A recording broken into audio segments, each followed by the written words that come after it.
Hello, good morning, and welcome to this Dawn Busters Taste Challenge. All right, I'll open the shade here a little bit. Not that it's going to matter at this particular time, but it will soon. We're going to do a taste challenge between two blended Scotch whiskeys. We've got J.W. Dant. This company was founded in 1836. I don't know when they started selling Scotch, but 1836. Yes. But it's owned by Heaven Hill today. This is imported from Scotland, and it's bottled in Bardstown, Kentucky by Heaven Hill. All right. We're going to go up against Cutty Sark, introduced in 1923. All right.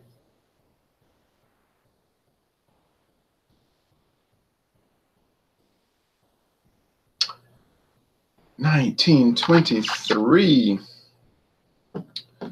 85 years ago. I did the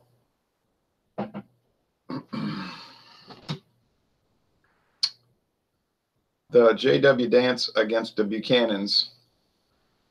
Look, that was no kind of challenge there. That was just I don't know why it's still saying waiting. I assume this is live. I don't know why mine's showing that. Anyway, that was no kind of challenge. That was a blowout. Okay. See if I can adjust this camera just a little bit. I dusted this room yesterday with the feather duster, and it kind of knocked the camera. It actually knocked the camera off where it was mounted. All right. So this could be more of a challenge, more of a contest, because yesterday in seconds, like really 1 second, I knew what. Not yesterday, 2 days ago, I knew which was which. The Buchanan's was too rich, too smoky, too peachy, and I keep saying D.W. Dant. I don't know why I'm saying it. J.W. Dant was just too dull relative to it. Now, on its own, when David and I did that, which I deleted, we're going to try to reshoot it if we get a chance. When we tried it on its own, standalone, fine. But in competition against Buchanan's Deluxe 12-year, didn't hold up. JWD. It shouldn't hold up. I mean, if you're paying $8.99 for a liter,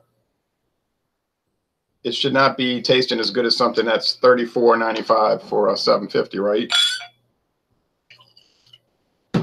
Now, when I was at bingo last night, I took a little sip, like 1 ounce. It was probably less than 1 ounce. Maybe it was 1 ounce. I wasn't measuring it, but I did the Johnny Walker Red Label. I sipped, and I said, oh, yeah. I was swirling it around. That was after I drank the Bud Light. And which was within the freshness date this time range. I was happy. But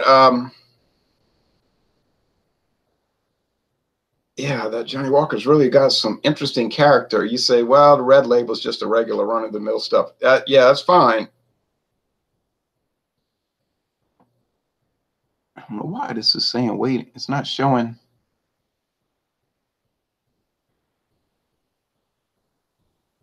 I don't get it. Well, 2 people are watching, so apparently you can see it.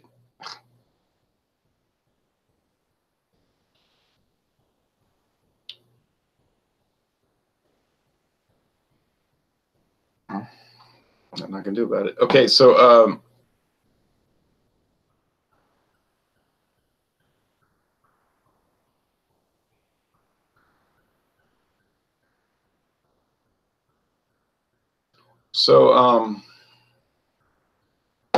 on it, you know, they had a big bottle of Cutty Sark too over there. I didn't try any of that, but I just smelled it.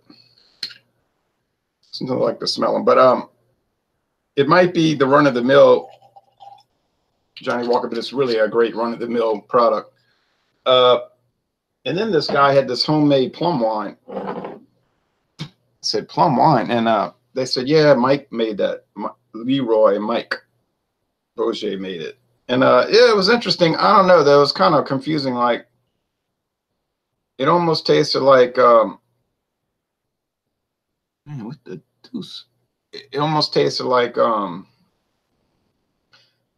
he had its sherry or brandy to it. It was kind of boozy, but I mean, I was not used to plum wine, and you know, home brew, home vintage stuff sometimes tastes a little weird. Okay, Still pretty dark, but I see a little glint of light. That's even. The Dant is darker, but Cutty Sark is pale. You know, they both have like a little greenish tint. Cutty Sark has more of a green. They're gold. This is more straw. This is more gold. Okay. Oh yeah, I was holding it too low. So you might, I don't know if you can see that on video. All right. I scheduled this for 6 a.m. Central Time, but I start at 6:09. Well, I was watching the headlines on the news, so. Right now, Cutty Sark, you got to be fair to that product because it's saying on the website, created for mixing. You know, been on the market 85 years for mixing. They keep emphasizing that mixing. You know, it's a Scotch, and they even say on the website, this is not made for sitting by the fireplace and sipping on it, reflecting on the day's events. That is not the type of product that is. It's made for friends getting together and you're not thinking about it and you're making highballs and watching the football game or playing cards, whatever. It is not designed for standalone purposes. You can do it, but you have to take that into account. If not, then you're going to regard it you're going to be using it in the wrong way or assessing it, I should say, assessing it in the wrong way. And I think the Dant, similar thing. It's probably designed for mixing and in a budget way as well. Very budget product. Still saying waiting.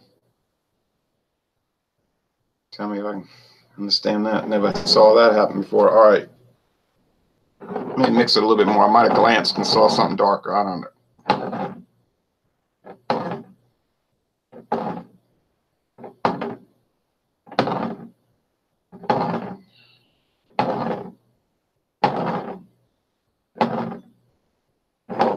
Okay.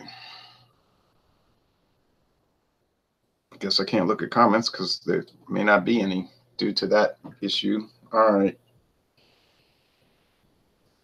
Very basic grain alcohol there in this.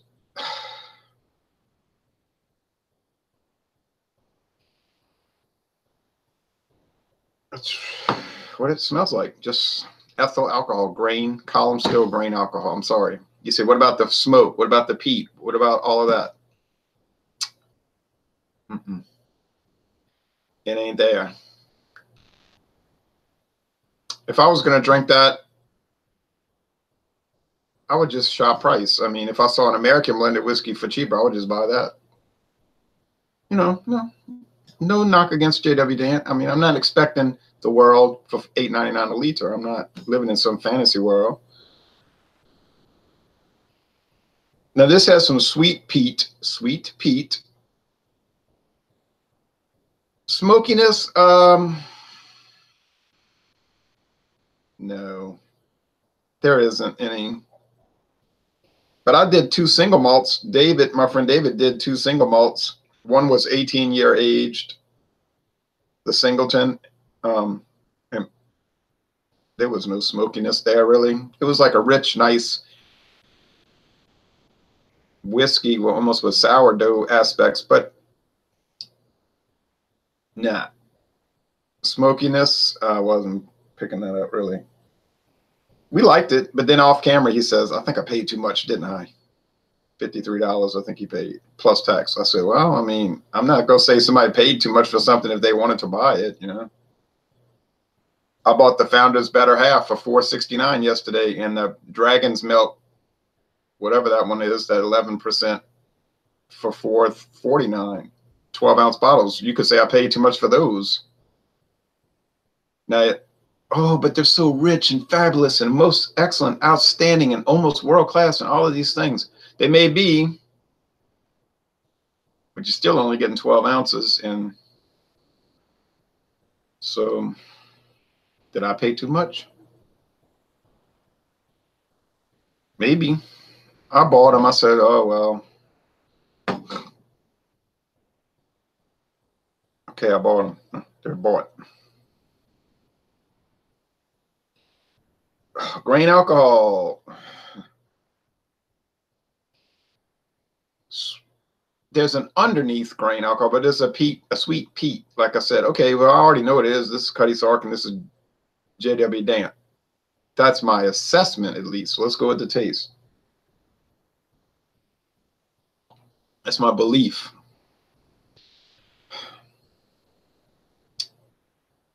There's some sweetness, some candy corn, maybe a shade of peat, a lot of grain alcohol, a lot of burn. Ooh, it's just basic. You don't pick up that weird melon, though. Like with some of the cheap American blended whiskeys, you get this really strange melon, like a honeydew melon. It's like, there's no way this should be here, right? This is not supposed to be what you drink whiskey. You're not expecting melon fruit. It's like when you drink beer and some of these really cheap lager beers, like Beer 30 Ice, it'll taste like grape drink. Now, no way you should drink beer and it tastes like Weiler's grape, not the good grape, you know, like Weiler's or Flavor Aid, not even Kool-Aid, you know. And then what's up with the roof and tar? I remember 8 years ago, I was like, why does this beer have roof and tar aspects? You say, oh no, the roofing tar notes come from the complex interaction of the northwestern Illinois lava pits. And I was like, okay, well, I don't care what it's based on. I hated it.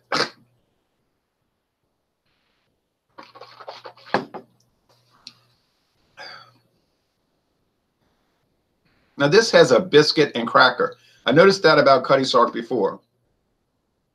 Like a yeasty biscuit cracker note. You say, you mean like Heineken or Grolsch beer? Yeah, something like that. You say, well, that's got to be coming from malt, because with Heineken, the cracker and biscuits coming from pale malt, right? Yeah. And so this, I think this is coming, this unleavened bread thing, it's coming from malt. So I think that Cutty Sark must use some pretty nice single malt whiskey blended in with their basic column still grain whiskey. I think it must be. It'll make a nice mixed drink, I do believe. Maybe you should eat it. You should pair it with Triscuit crackers and Swiss cheese and some hot sauce. I don't know. And capers? I don't know. I just think Triscuit or something. I don't even like Triscuits. Okay. Sandy Duncan might want to. All right. Ha ha ha. If we didn't laugh, we would all go insane. We didn't laugh, we would all go insane. It says one waiting. No, that can't be right. I don't know what the yeah. All right. Well, this is Cutty Sark, and that's J.W. Dant, and Cutty Sark is way better. J.W. Dant is tolerable.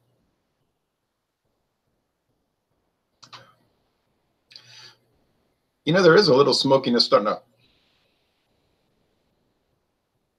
Still grain alcohol, though. Woo-wee.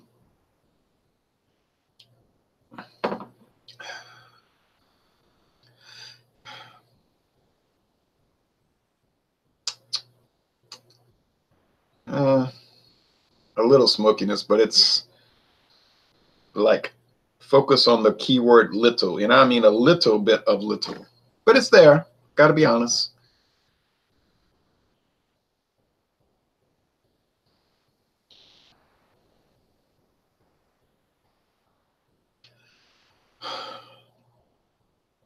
No. But that sweet cracker in my throat, now I'm starting to feel that alcohol, not the effects like, oh yeah, man, I'm drunk, man, 6:24 in the morning. No, it's just that the burn, like, it's kind of harsh, you know, but not bad. It's like just a burn. It's the sensation, burning in the throat. Okay. Okay. Well,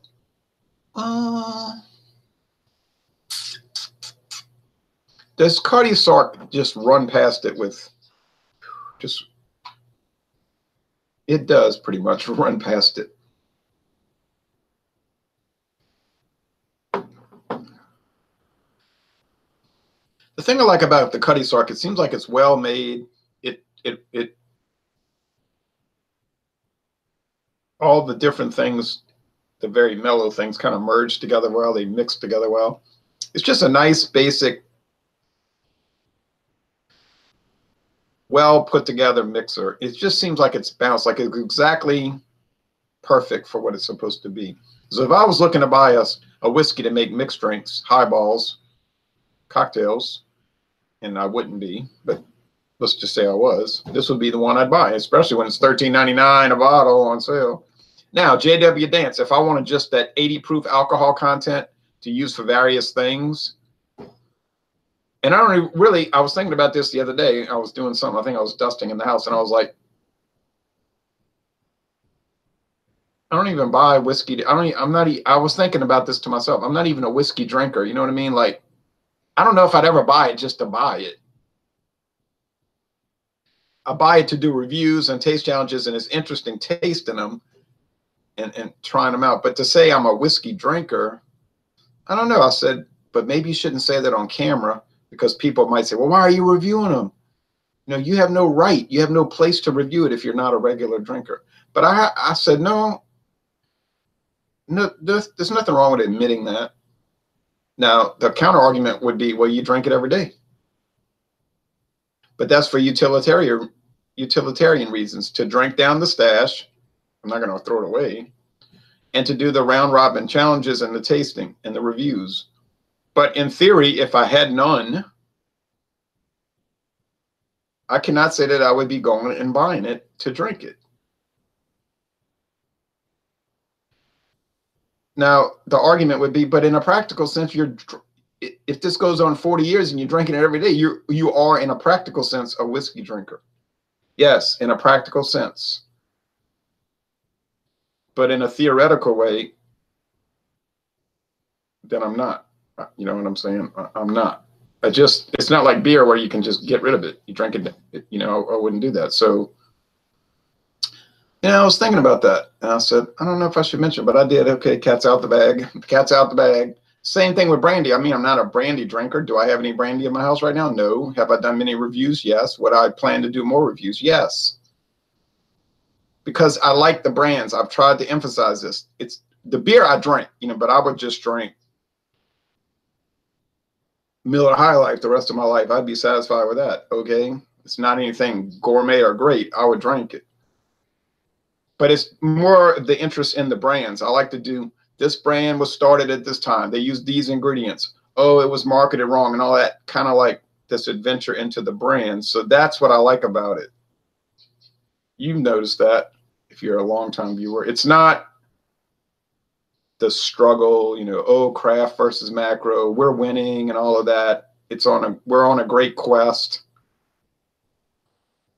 Other people are into that. That's their channel, you know, so that's fine. And I'll watch it. And then sometimes I'll make comments. And then other people's channel is based on, I got to get subs. I got to get likes, comments, subscribe. Well, I want comments, because what's the point in doing it without comments? But I want to build my channel. I want to sell t-shirts. You can get your bottle opener. You can win a trip to come hang out with me. I was like, what? That's fine too, I guess, if you want to build your channel. I have no interest in that. Has it built up over 8 years? Well, yeah, almost 8 years.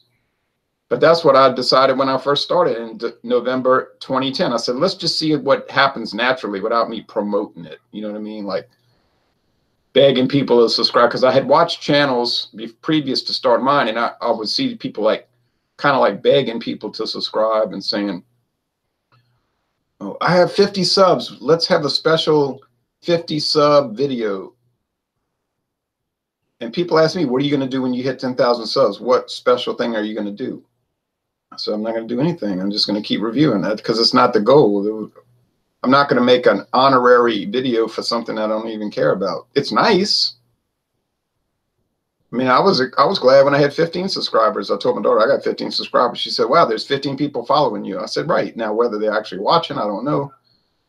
So that was nice. Now all the rest is lame. Yep, I appreciate it. I appreciate people watching the videos and making comments and interacting. And then I've met people on the internet, on Facebook and all that. We've talked. I've had some fallouts with people.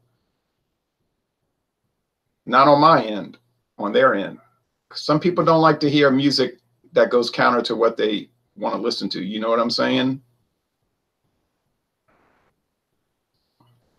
It's like I'm listening to some music and you damn well better agree with what I'm listening to, or I'm not going to interact with you. That was a thing I knew existed already, but I never could go along with that, you know, that whole groupthink mentality of this is our faction. And if you go with the program, you can be accepted in our community. But if you, now I'm not talking about troll behavior where you just intentionally say things to inflame people. I'm not talking about that because I don't like that either. That's juvenile.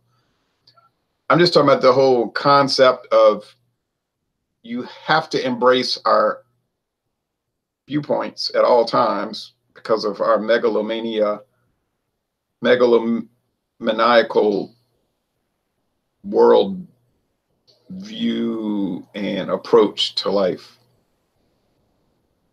No, I can't go along with that.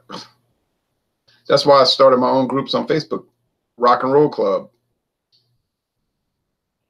You got people that's fixated on certain bands like this. They want to post Grateful Dead every day. I don't care if they post Grateful Dead every day. It's fine. I mean, I don't care. Do it. Or alcohol eggs. They're fixated. I got some people that are fixated on certain beers. It's like every day, Miller High Life. Well, fine, if that's what you like. But then you get the megalomaniacal groups. They'll say, I'm tired of the High Life, and I don't even like it. And I'll show you because I'm the administrator.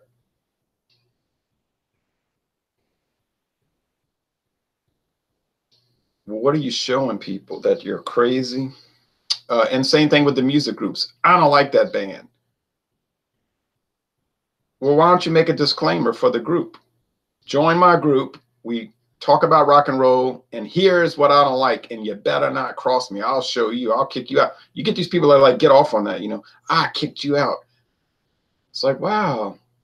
Social media really is constructed to appeal to the sociopathic, you know, approach to life.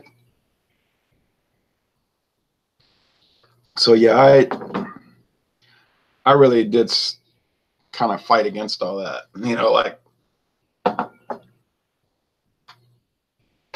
the termite to undermine the sick castle, you know, the deranged castle. Because I noticed in real life, there's not really so much of that. Like I used to remember real life back before all of that. You could just go talk to people, and you had people that had eccentric ideas, whatever, but they weren't in control of anything. You know what I mean? Like they didn't own the bar, right? You could go to the bar and listen to their garbage maybe and say, oh, all right, okay, fine, you know, and maybe everybody would laugh it off or whatever. But with social media like Facebook platform with groups and all this, then they could really help. It could really help build up their megalomania.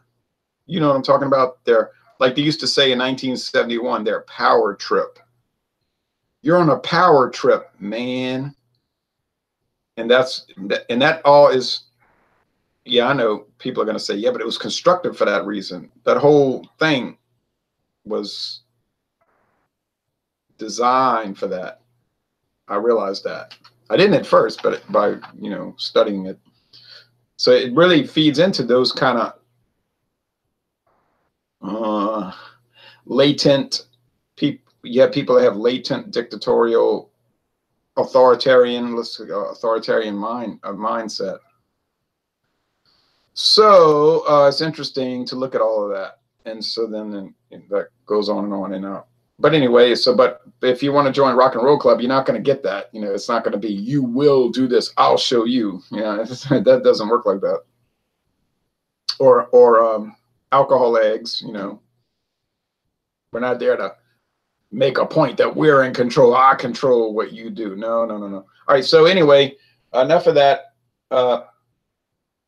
commentary. I'll always be commenting on social media in the years to come, because it is insidious in many ways. It's good in some ways, but insidious in many other ways. But Cutty Sark is a clear winner, and on its own merits, it's not that great. It's fine. It's nice. It's kind of like Jim Beam, you know, it's kind of like in the same price point, Jim Beam, about $13, $14 a bottle or less. And it's a serviceable product. It's well made. It's quality. It's consistent. It's like perfectly done every time. It's like a mass produced machine, not, you know, mechanized item, like a Ford F-150, you know, it's just like, it's done where there's really not a whole lot of deviation from the quality points.